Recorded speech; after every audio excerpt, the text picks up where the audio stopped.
This is Sylvia Petro of BrokeSingleMomFitness.com. I'm with Marcus Wallace, a U.S. Army Master Fitness Trainer, and he will be working with our website and on social media, posting workout videos, exercise plans, and nutrition solutions for all visitors to our website and social media platforms. So, Marcus, if you can, just tell us a little bit about how you got started in the fitness realm. Oh, how I got started in the fitness realm date back to growing up. Always had aspirations to fall in love with playing sports, and my favorite sport was basketball. I played basketball in high school, was a high school All-American, went on to play college basketball, and from there I've been played overseas in Argentina for a while, with ultimate goals of being into the NBA. But obviously I didn't reach that ultimate goal. So then I ended up joining the Army and played basketball for the Army. And then I joined the Army because I'm a physical person. So I played basketball for about 4 or 5 years for the Army, started getting a lot of injuries. And then from the injuries, I had to get introduced to rehab and going to the gym a lot. And while I was rehabbing, I was getting some unbelievable results. And a lot of people coming to me, you should be a trainer, you should be a trainer. So I started doing research and started getting books and started reading, start educating myself. And then once I started doing that, I fell in love with fitness to start helping other people.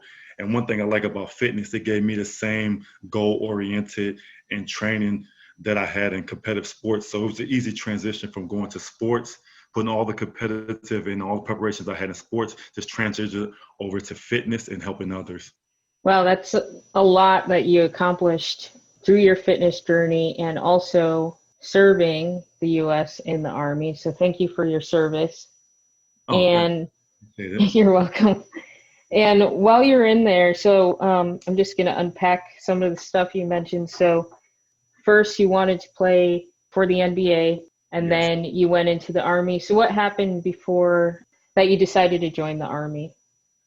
I started joining them because my dad did 24 years in the Air Force, and I was Mhm. familiar with the military already, and I already knew how all the branches have different sports teams. So once I finished playing overseas, I was sitting around, and I wanted to get a job, and because I already wanted to take care of my daughter, so I chose the Army over the Air Force because the Army's more physical, and then I looked at it, well, like you get paid to wake up in the morning and work out, so I was Yeah. all so I was all in. So that's the reason why I chose the Army, and I knew I could still pursue athletics in the Army. So that was the main reason why I transitioned to the United States Army.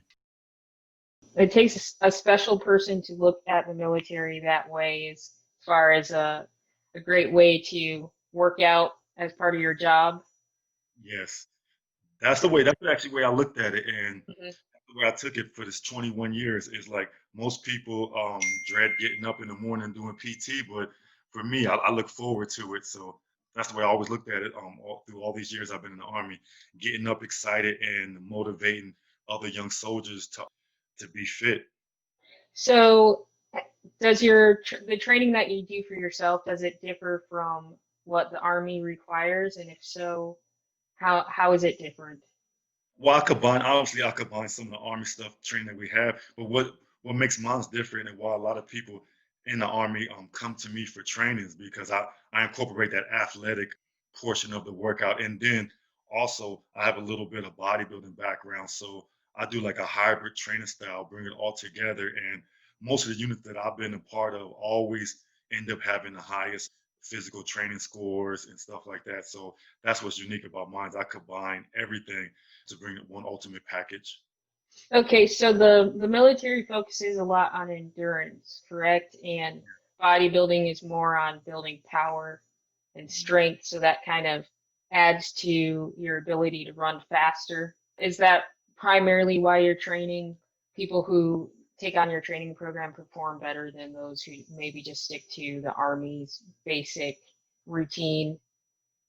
Yes, yes, because like the training style that I do with and most people that I deal with, my goal is to get them to perform above the average level. Make Yeah. sure 'cause when you're in the army, you get graded on how you do on the physical fitness test, and you can either do the bare minimum or you can exceed the standards of what I always tell people. Let's shoot for the highest score we can get.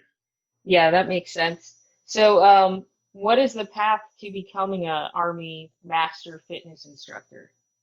Well, the path is what they normally what the army does is send the people in the unit that's the most fit, people that gets that do well on the physical training, and you do that, and your commander has to handpick you to send you there. And the reason why the commander sends you there because he's relying on you to be the backbone of the physical training in the whole unit. So you're the one they look at when a soldier is lacking fitness, his workout, he's maybe overweight. Because not only when you do master fitness training, you deal with the training portion, but also you teach you about nutrition too. So Oh, you're basically the backbone of the unit of getting everybody fit. that's cool. So tell us a little bit about the nutrition aspect. So say we have much of the broke single mom fitness audience, it's primarily females who want to gain muscle or just anyone who'd like to gain muscle.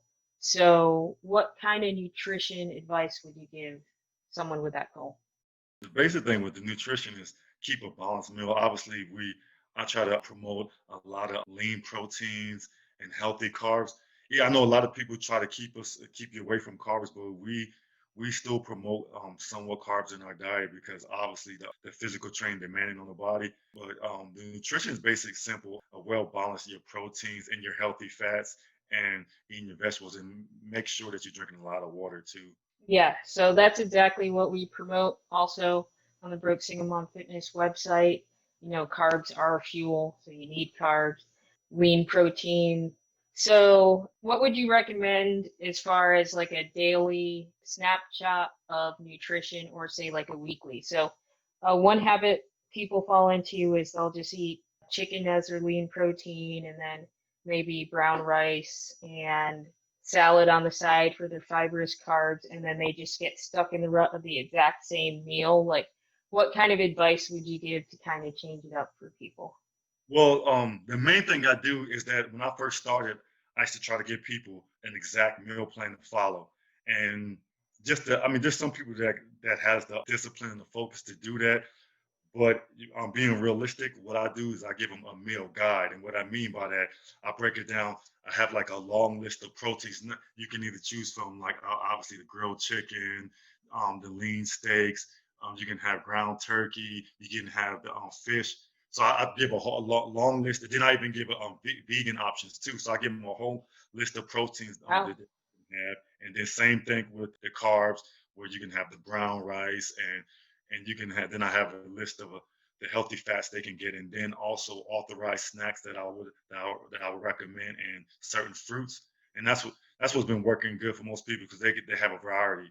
Because most of them, you tell people eat the same thing every day, Hmm. 9 times out of 10, they're gonna stick with it maybe like a week or two, then they're gonna just be going crazy. So I just try to give them a guide and give them options to keep changing it up. Yeah, it's great that you included the vegan aspect because, you know, there are vegans out there. Are you vegan by any chance? No, but I'm not vegan, but I've dabbled in like everything that I've tried everything just to Try it.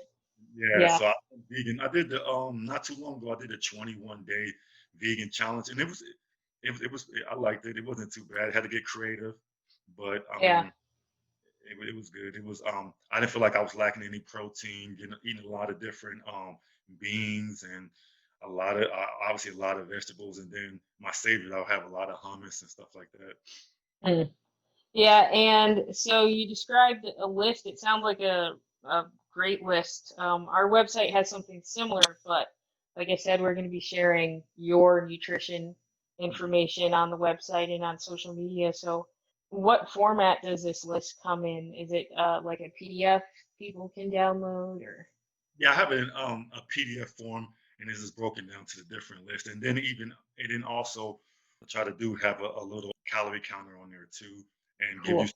give you suggestions of if you're a person if you're trying to lose weight, stay within this range. If you're trying to gain muscle or gain weight, stay within this range. Or if you got some people that's in maintenance mode, so Yeah. give you those three options. Sweet. So, how about macros? How do you organize that? The carbs, protein, and fat for the whole day. What's your feeling on macros? Do you have a set percentage for like maintenance, a set for fat loss, a set for muscle gain, or do you do it based on the individual? Or Yeah, that's another thing with my training nutrition is that you can it's not what I can say. Yeah, a lot of people can use it, but I try to get with the person to make it individualized because everybody's different. Everybody has different goals. But as far as macros, it just depends on the individual. Like what are your yeah, then another thing I try to factor in is lifestyle and time management. yes. So when you say lifestyle, are you talking about how sedentary they might be versus how active they might be most of the Yeah, day? yeah, how active, what they do on a day-to-day basis, what are they work hours, what are they your home life? Because some people might work long hours and then come home, like a they have like 3 or 4 kids or a big family or whatever like that. So you have to figure all that aspects in when you're coming up with goals and workout plans and the diet plans and all stuff like that. Yeah, with the amount of calories they'll need versus how much their energy they're actually expending over the whole day. So, do you have a specific fitness angle? Like, for example, do you focus on functionality overall or Um, lifelong or? Oh, so yeah, my angle is I have you focus on the performance and the functionality of fitness, and then I believe everything falls into place. I mean, I know a lot of people worry about what's on the scale, what's on the look, but if you focus on getting interlocked with that inner athlete, trust me, everything will fall into place. You become performing better. You'll be getting leaner, fitter, and faster. So my angle is to getting your body to do things that you never thought you was possible. Because I believe the human body is an unbelievable machine, and you just gotta be willing to test it out. And that's my angle is getting you to do things that you probably never thought you could do. Okay, so there's two things that come out of that. So the first thing is, say you have a client who comes in, or say someone's interested in just purely looking a certain way. In my experience, that normally isn't enough to motivate someone to work out year in, year out of their 20s into their 40s. So, one, how do you feel about aesthetic training? And two, how can you motivate someone beyond just aesthetics to want to work out and take care of their diet? The way I do that is that like most all my programs, I put like a fit test, and then you have them before they start, have them do the fit test, see where they're at, and then once they start, I start training with them, and then like maybe 2 or 3 weeks later, let's go back to that, and they'll see the improvement. And most people once they're result based driven, once they see that I improved, I can do more burpees, more push ups, or more pull ups, or whatever may be, and then that normally motivates people to keep going to even push on to go to the next level. Okay, and then also with the scale, you mentioned the scale. So some people are forever confused about the scale. So explaining to people what actually registers on the scale versus reality of what makes up your body mass, including like your body fat percentage. So, how do you explain to clients when the scale matters and when it doesn't matter, or if it does matter? That's one thing I try to stress from the beginning because I know a lot of people are worried about like how much weight did I lose? Did I lose? Or they get frustrated. I'm not losing weight fat quick enough. So we try to I get them to realize worry about how your clothes are fitting. Are they fitting looser? Or like you said, like, are you performing better? So just just focus on those small victories and don't even worry about the scale so much. That's the main thing because sometimes the weight might not come off as quick as you want to, but is you got to be patient. Yeah, and then also check your your body fat percentage. Yeah, your body, because that's a lot of times. A lot of people, some people don't lose the weight, but they lose the body fat percentages and before the actual losing, because not everybody's going to start a workout program and then lose 20, 30 pounds. That's not realistic for everybody. Yeah, especially if you're preserving muscle or trying to build muscle at the same time, Yeah. or just in general. So one of the things that you'd be helping Brooke Singlon Fitness with is like a weekly training program, or what a snapshot of a good weekly training program. So how do you organize a week of training for your clients? Oh, like I don't know, like we talked, it depends on the goal. Like if you're obviously if you're just trying to want to get in better shape, normally the way I break it down is that I'm a big believer in full body workouts, doing full body workouts 3 to 4 times a week, and then doing some endurance training in between those days. That's how for people like that. But if you're more in the person in the bodybuilding realm, then I start looking into doing the push pull leg split or Yeah, back. But like I said, it all depends on the goals, but I'm a firm believer in doing the full body workouts with a lot of compound movements where you incorporate more muscles because that's the way I feel like you get more bang for your buck. I like the more muscles you get incorporated, the more calories you're going to be using, the more better shape you're going to get in the quickest time. yeah, that makes sense. So if you can summarize what separates your training from the many other options out there on the internet or just in general. Oh yeah, what separates my training is like I say, I'm a hybrid athlete. That's what you're gonna get from my training. Is you're gonna be obviously you're gonna look better, you're gonna feel better, you're gonna perform better, and you're gonna feel more confident about yourself. And then one thing good about my training is that uh, when it comes to individuals, I take into consideration how much time you have to work out. So if you're a person that has a busy life, I have 20, 30-minute workouts that you can do because I know everybody don't have hours and hours to spend working out. It's just what's good about my training. It's very intense, but short, but high on the real big on the results. That's awesome because there are a lot of busy moms and busy people out there who just need a workout. Something's better than nothing. That's Yeah, the truth. and even if you have to work out 15 minutes in the morning, 15 minutes at night or something, whichever way you can get it in, I'm pretty sure we can find a way to get you to your goal. So you have YouTube videos as well. So what can people find on YouTube specifically through the videos you offer there?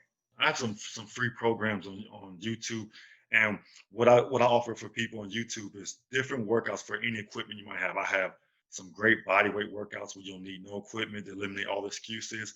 I have workouts that just using one kettlebell, using one dumbbell or set of dumbbells, resistant bands, even using med balls. So whatever type of equipment or no equipment you have, I have some type of workouts on my YouTube page. Excellent, and that's good for the broke single moms out there trying to get in shape if they can't afford equipment, or just even now during the coronavirus, you can't really buy equipment. So, lastly, what services do you look forward to offering the broke single mom fitness community?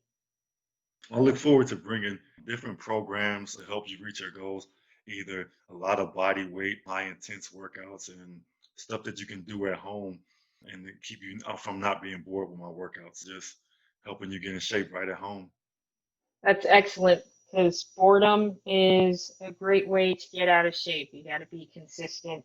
Broke single mom fitness followers, check the website and check Facebook and our other social media platforms for updates from Marcus, and he will keep you in shape, get your nutrition game right, and hopefully you'll see more content from him as time goes by.